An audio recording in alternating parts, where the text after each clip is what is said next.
गांव के पुराने बाजार में एक सुनसान दुकान थी जिसे लोग भूतिया दुकान कहते थे। ये दुकान सालों से बंद थी, लेकिन कहते हैं कि हर पूर्णिमा की रात वहां से अजीब सी सरसराहट और फुसफुसाने की आवाजें आती थी।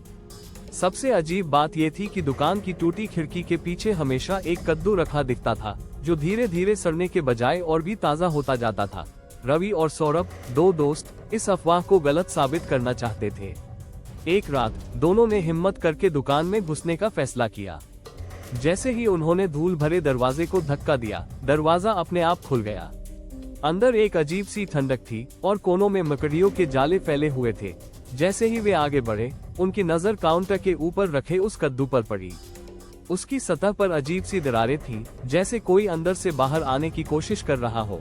सौरभ ने मजाक में कहा, इतना डरने की क्या बात है, ये तो बस एक कद्दू है। और उसने उसे उठा लिया। तभी अचानक दुकान की सारी लाइट्स झपकने लगी, हवा में अजीब सी चीखें गूंजने लगी। कद्दू की दरारों से काले गले सड़े हाथ बाहर निकलने लगे। रवि डर के मारे पीछे हटा, लेकिन सौरभ की आंखें सफेद पड़ गईं। वह धीरे धीरे हवा में उठने लगा और अचानक कद्दू के अंदर समाने लगा। रवि चिल्लाता हुआ बाहर भागा, लेकिन जैसे ही उसने मुड़कर देखा, दुकान की टूटी खिड़की के पीछे फिर वही कद्दू रखा था। इस बार उसकी सतह पर सौरभ का चेहरा उभर आया था, आंखें खुली, मुंह चीखने के लिए खुला हुआ।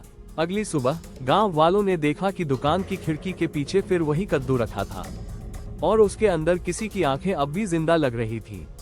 आज भी अगर कोई उस दुकान के पास से गुजरता है तो उसे अंदर से किसी की धीमी फुसफुसाहट सुनाई देती है, मुझे बाहर निकालो, जैक ओ लैंटर्न आए।